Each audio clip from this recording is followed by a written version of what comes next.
En un primer video sobre la historia y las verdades del cristianismo, estuvimos siguiendo los pormenores que nos da un libro llamado Las 7 grandes religiones de la Sociedad Teosófica, publicados por la también teósofa y filósofa, la señora Annie Besant, que tiene un libro muy interesante sobre las religiones comparadas.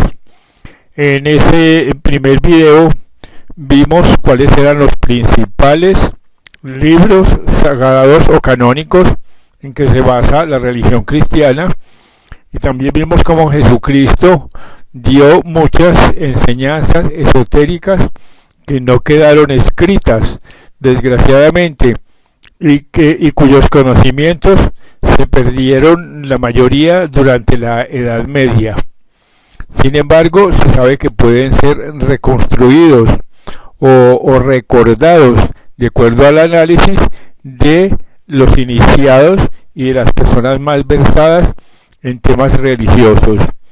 En este segundo video sobre el cristianismo y siguiendo el mismo libro, vamos a hablar rápidamente sobre la evolución de la religión de la nación hebrea.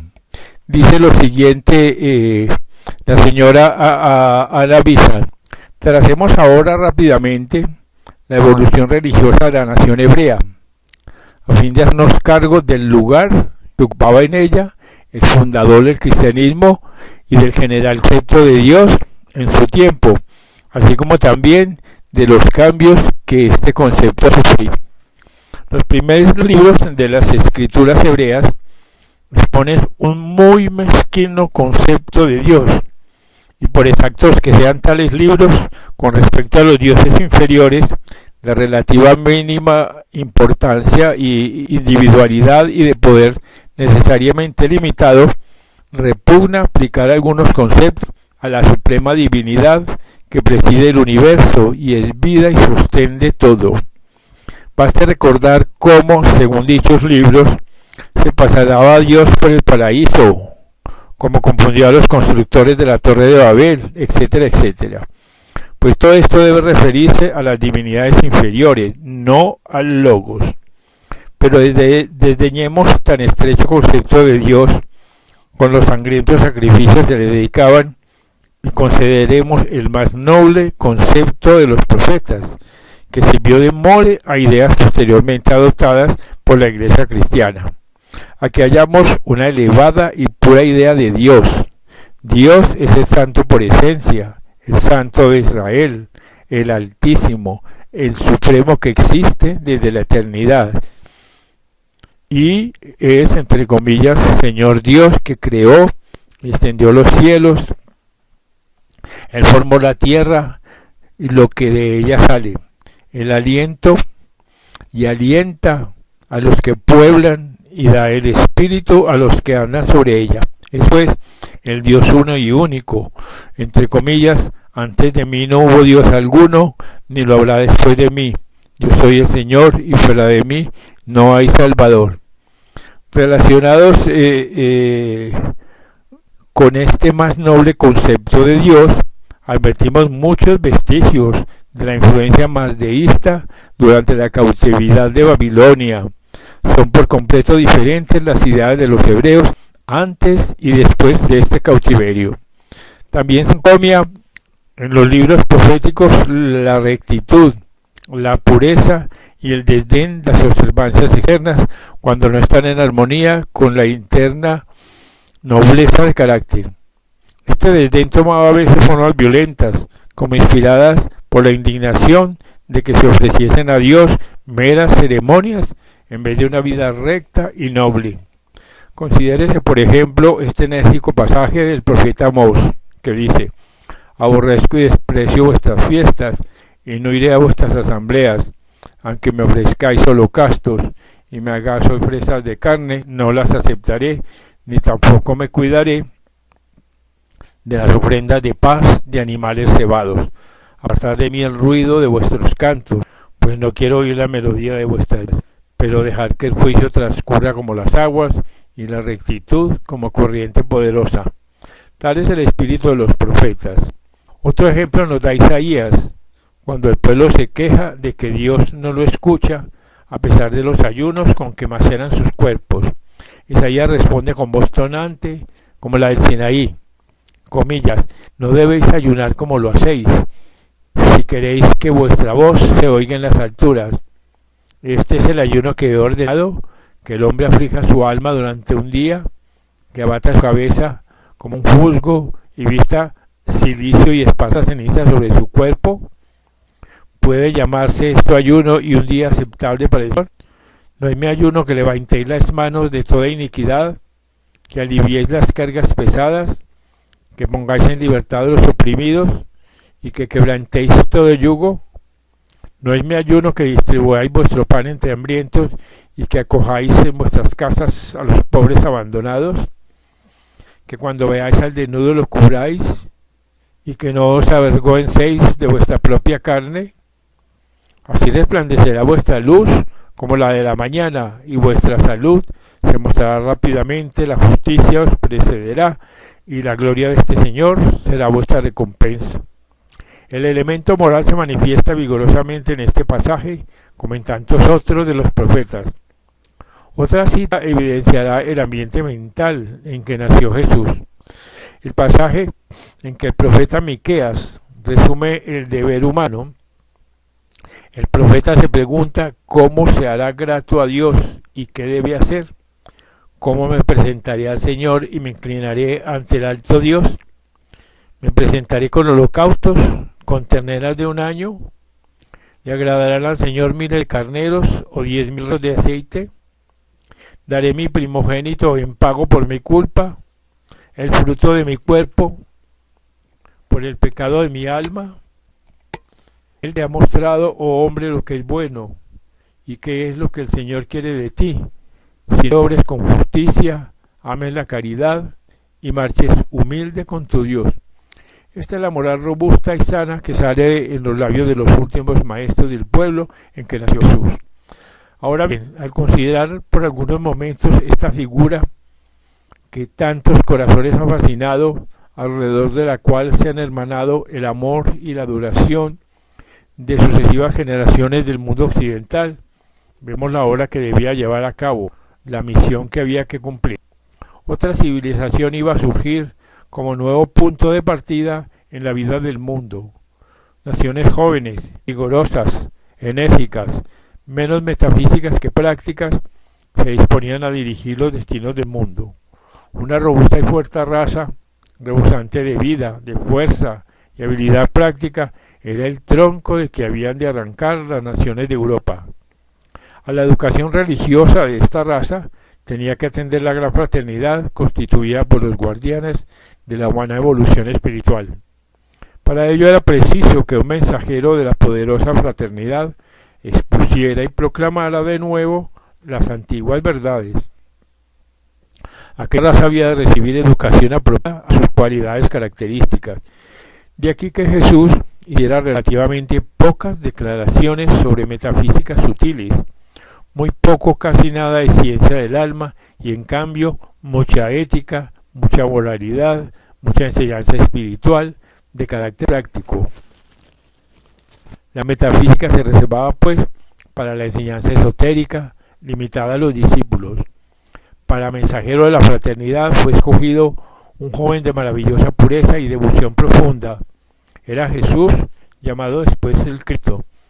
Su misión principió a los 30 años, en el momento de recibir el bautismo de manos de Juan, cuando dicen en los evangelios que el Espíritu de Dios descendió sobre él, y una voz del cielo decía: este es mi Hijo el amado, en quien me he complacido. Desde el punto de vista oculto, este pasaje es una alegoría descriptiva de la elección del joven como mensajero de la enseñanza divina, es decir, el conferimiento de la iluminación que le capacitó para ser maestro divino de los hombres. Durante 3 años llevó vida de maestro, vida hermosísima por su pureza, radiante de amor, de compasión, resplandeciente de las más tiernas cualidades del corazón humano. Vémosle recorrer la Palestina, resucitando muertos, curando enfermos, devolviendo vista a los ciegos y otros hechos a que los hombres llaman milagros, pero que nada tienen de sorprendentes para el ocultista que está familiarizado con ellos y sabe cómo se obran. Ningún maestro de poderosa espiritualidad ha dejado hasta ahora de ser dueño de la naturaleza física, sujetarla a su poder y someterla a su voluntad. Los llamados milagros de curar a los enfermos y devolver la vista a los ciegos se habían operado mucho antes de que naciera el Cristo y se han repetido años después. En tan poco los tenía Jesús que al hablar de ellos y a sus discípulos decía, entre comillas, obras más grandes que estas haréis vosotros, porque yo voy al Padre. Dejó como señal a los hombres que tenían verdadera fe viva en él, que pudieran coger serpientes y beber veneno sin daño. Señal propia de todo iniciado que quiera ejercitar tal poder y cuya valencia, por lo menos en algunas sectas de la Iglesia, demuestra que han perdido la viva fe nacional y profunda, cuya expresión era en los poderes manifestados por su propio Maestro. Vida hermosa es la de Jesús. Escuchad sus enseñanzas y hallaréis en ellas un espíritu muy distinto, por desgracia, del que a menudo muestran quienes llevan su nombre. Sus enseñanzas son iguales a las de los grandes maestros espirituales que le precedieron, entre comillas, bienaventurados los limpios de corazón, porque ellos verán a Dios. Esta es la antigua verdad que de nuevo proclama. Solo la pureza puede ver al puro, solo los purificados pueden conocer a Dios. Véase cómo enseña que el pensamiento es más importante que la acción y que en plena actividad equivale al hecho. Comillas, el que pusiese los ojos en una mujer para codiciarla, ya cometió con ella adulterio en su corazón. Véase también la enseñanza tan familiar en las doctrinas de Manú, Zoroastro y Buda. Comillas, amad a vuestros enemigos, haced bien a los que os aborrecen y rogad por los que os persiguen y calumnian, para que seáis hijos de vuestro Padre que está en los cielos, el cual hace nacer su sol sobre buenos y malos y llueve sobre justos y pecadores. Véase la enseñanza exotérica que muy pocos que no sean ocultistas comprenden. Comillas, la luz del cuerpo es el ojo, por tanto, si tu ojo es sencillo, todo tu cuerpo será luminoso, mas si tu ojo fuese malo, todo tu cuerpo será tenebroso. Pues si la luz que hay en ti son tinieblas, ¿cuán grandes serán las mismas tinieblas? Escuchad cómo proclama también el sendero estrecho como filo de navaja de afeitar. Comillas, angosta es la puerta y estrecho el camino que conduce a la vida, y pocos son los que atinan con él. Comillas. Oíd como al hablar a la multitud respira la divina compasión que caracteriza a los miembros de la gran fraternidad, de la gran logia blanca. Comillas, cuando dice, venid a mí todos los que estáis trabajados y cargados, y yo os aliviaré. Tomad mi yugo y aprended de mí, que soy manso y humilde de corazón, y hallaré la paz del alma, porque mi yugo es suave y mi calma ligera. Comillas. Vedle deteniendo a sus discípulos cuando trataban de apartar a las madres que le traían sus hijos para que los dijera. Comillas, dejad que los niños se acerquen a mí, porque de ellos es el reino de los cielos. Comillas. Y una vez tomó a un niño y lo colocó en medio de sus discípulos como ejemplo de humildad y sumisión. Considerad aquella como otra enseñanza más austera del linaje de las antiguas enseñanzas ocultas, que dice que la ficción a las cosas de la tierra es fatal al progreso de la vida del espíritu. Cuando un joven se llega a él y le pregunta cómo podía alcanzar la vida eterna, responde, guarda los mandamientos. Y el joven replica, yo he guardado todo eso desde mi juventud, ¿qué me falta aún? Entonces Jesús le dijo, si quieres ser perfecto, ve y vende cuanto tienes, y dalo a los pobres, y tendrás un trono en el cielo, y ve y sígueme. El joven se marchó triste porque tenía muchas posesiones, y luego el maestro da nueva fuerza a sus enseñanzas diciendo, con dificultad entrará un rico en el reino de los cielos, más fácil cosa es pasar una soga por el ojo de una aguja que entrar un rico en el reino de los cielos. Así pues enseñaba la moral eterna, la doctrina que tan familiar nos es de los fundadores de todas las religiones. Otra analogía con sus predecesores nos ofrecen sus parábolas. Siempre hablaba a la multitud en parábolas que contenían alguna joya de verdad espiritual. Quizá la que movió el corazón de los hombres por su belleza y ternura era la de la oveja descarriada, que el pastor busca diligente hasta que la encuentra, y al encontrarla se la echa alegremente en la espalda. Y vuelto a la casa, reúne a sus amigos y vecinos diciéndoles: alegraos conmigo, pues he encontrado la oveja perdida. Verdad os digo que habrá más gozo en el cielo por un pecador arrepentido que por 99 justos que no necesitan penitencia. Así que el buen pastor, como se le llamaba, es uno de los sobrenombres de Jesús. Y en los cuadros y vidrieras de los templos se ve representado en figura de buen pastor con la oveja perdida en la espalda. Su doctrina del reino de los cielos se ha desvirtuado, pero la comprendió muy bien la primitiva iglesia, según la cual era un reino al que se invitaba a los hombres y cuyos grados se señalaban distintamente. Los hombres debían ser puros para entrar, debían tener necesariamente fe y además el conocimiento, porque de otro modo no alcanzarían los grados superiores. La sabiduría ha de seguir el conocimiento, pues de otra manera no llegarían a la perfección. A todos se les prometía la inmortalidad, el vencimiento de la muerte, el no volver a salir, pues la religión cristiana enseñaba en los primitivos tiempos la antigua doctrina de la reencarnación. De aquí sus enseñanzas de que llegaría un tiempo en que, dominando a la muerte, no volverían los hombres a salir del templo de Dios, una vez fuesen perfectos maestros de los misterios del reino de los cielos. De ese modo pasó Jesús 3 años, anduvo haciendo bienes, entre comillas, es el resumen de San Pedro da a su obra. Muy corta fue su vida a causa de que la gente a quien vino a traer el mensaje de la fraternidad era orgullosa, fanática, grosera e intransigente, y así se prevalecieron de la reina Helena para la maldad y el odio, le sentenciaron a muerte por blasfemo. Alguien pregunta hoy por qué los maestros permanecen ocultos tras el velo y rehúsan mostrarse entre los hombres. La respuesta es que hasta que los hombres profesen la antigua veneración que hacía sagrada la persona del mensajero de Dios y le tengan amor, reverencia y adoración, los maestros de sabiduría no se presentarán a estimular las iracundas pasiones de los hombres excitados por envidia de su pureza.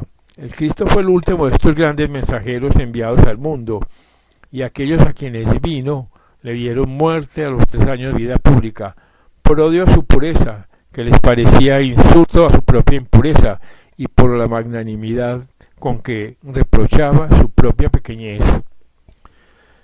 Vamos a considerar ahora las luchas de la iglesia primitiva. El evangelio de amor y compasión se propagó rápidamente entre los pobres y más lentamente entre las clases elevadas por medio de la enseñanza esotérica, observándose un gran esfuerzo a la fraternidad durante los 3 primeros siglos después de Cristo. Entre la ilustración y la ignorancia, entre el conocimiento y la superstición, se suscitó tremenda y furiosa lucha, cuyo principal foco fue Alejandría, y cuyos combatientes eran los gnósticos de una parte y la generalidad de los cristianos de otra. Hubo maestros gnósticos que con nuevos nombres procuraron introducir la sabiduría oriental en la religión cristiana, destinada a ser su moderna envoltura. El gran Valentino escribió la revelación de la sabiduría en el Pistis Sophia, el más valioso tesoro del antiguo ocultismo cristiano, traducido al inglés por el exsecretario de la sección europea de la Sociedad Teosófica, el señor Mead, quien dice en la introducción: consideremos el movimiento hacia el año 150 de la era cristiana. Por este tiempo había desaparecido la logia original del cristianismo y los evangelios sinópticos quedaron encuadrados en la vida tradicional del gran maestro de la fe. La ola popular de la nueva religión se había levantado en el océano de la tradición judía, y la misma intolerancia y exclusivismo que había caracterizado a la nación hebrea durante su historia pasada empezaba a borrar el aspecto más universal del cristianismo.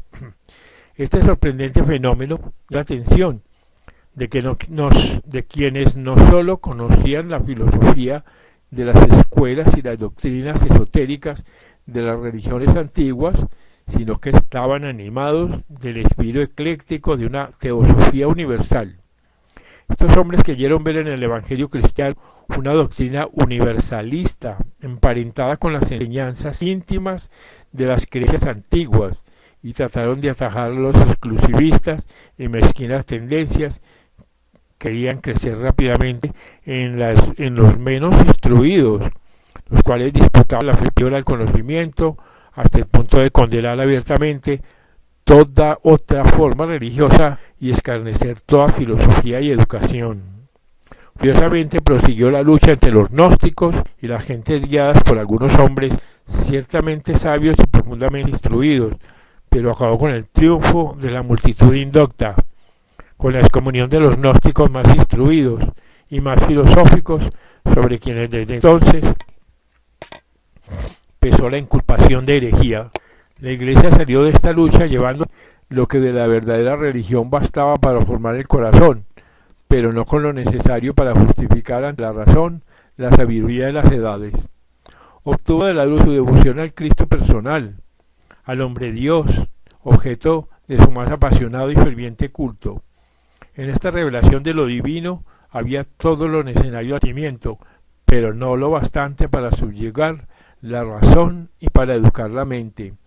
El resultado fue que desapareció el conocimiento esotérico y que Europa se vio envuelta en las tinieblas de la Edad Media, la Edad Tenebrosa, como justa y apropiadamente la llama la historia.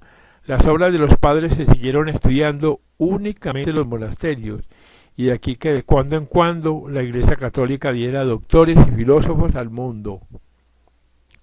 Durante esta oscura edad se desnaturalizaron las enseñanzas de un modo repugnante, tanto para la razón como para la conciencia, hasta provocar la Reforma Protestante, cuya forma más suave es la Iglesia Anglicana, siempre influida por las doctrinas católicas.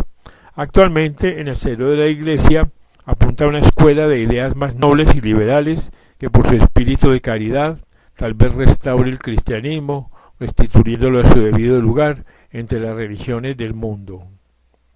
Ahora vamos a examinar la doctrina cristiana. Es curioso que la Trinidad diga tan poca cosa, que de la Trinidad se diga tan poca cosa en la Biblia, pues nada se halla en el Antiguo Testamento, por más que los judíos enseñaban secretamente, o sea, en la Cábala, este dogma. El Nuevo Testamento habla muy poco de la Trinidad, y la manifestación más explícita la omiten los últimos compulsores de la Biblia. Esta manifestación es muy clara. 3 son los que dan testimonio en el cielo: el Padre, el Verbo y el Espíritu Santo, y estos 3 son uno, dice el Evangelio de San Juan. Los compulsadores dicen que esto es una glosa monacal intercalada posteriormente. Este es el único texto en el que puede apoyarse firmemente el dogma. El Evangelio de San Mateo dice: en el nombre del Padre, del Hijo y del Espíritu Santo. Pero también esto ha repudiado la crítica, aunque no los compulsadores. En la primitiva iglesia hubo discordia sobre el dogma de la Trinidad, juntamente con la divinidad de Jesucristo en la segunda persona, pero por fin se le dio una forma que denotaba la antigua doctrina: el Padre, la existencia, la fuente de toda vida; el Hijo, engendrado, emanado de Él, dual en su naturaleza, Dios y hombre, la dualidad distintiva del segundo logos o segunda persona de la Trinidad, creador del mundo y sin que nada pueda existir en el universo manifestado. Pero más indefinida es la tercera persona, el Espíritu Santo, que es la mente o sabiduría universal. Unos negaban el dogma de la Trinidad, otros lo defendían, hasta que la antigua doctrina salió triunfante de la lucha y quedó como ortodoxa de la Iglesia en el credo atanásico, entre comillas, que a pesar de lo objetable de algunas de sus cláusulas, es una de las mejores exposiciones metafísicas de la doctrina cristiana. Este credo deja entrever, de conformidad con diversos lugares de las Escrituras, algo más allá de la Trinidad, pues que de la sustancia divina es una, y que así como no se deben confundir las personas de la Trinidad, así tampoco se debe dividir la sustancia una, de la que las tres personas son tan solo manifestaciones. Un teólogo católico indicó que la palabra persona viene de person, que significa máscara. Esto debe implicar que detrás de la máscara está la realidad no revelada, el Dios oculto desconocido. El libro de Job alude a este desconocido y dice: ¿darás acaso alcance a las huellas de Dios y encontrarás al Todopoderoso? Más de una vez resalta en el libro de Job esta pregunta acerca de lo desconocido, el Dios de no revelada naturaleza y esencia. Después de Trinidad tenemos los 7 espíritus ante el trono de Dios. Son los 7 grandes dioses de los elementos según el hinduismo, en lo concerniente a los de los 5 elementos manifestados. El cristianismo menciona los 7. Luego vienen en categoría de dioses inferiores los arcángeles y ángeles, principados, virtudes y potestades. Y también hay 9 jerarquías: serafines, querubines, tronos, dominaciones, virtudes, potestades, principados, arcángeles y ángeles. Es muy interesante lo que sobre esto dice el obispo San Ignacio.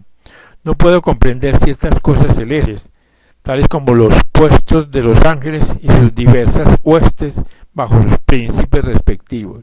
La Iglesia Católica tributa justo culto a los ángeles, esto es, a los dioses inferiores relacionados inmediatamente con el hombre y con todas las manifestaciones de la naturaleza.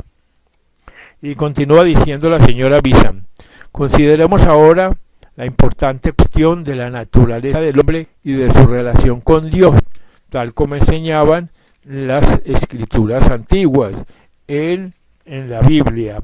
Pero esto será objeto de nuestro próximo video, ya que en este hemos hecho una pequeña explicación de algunas de las verdades del cristianismo.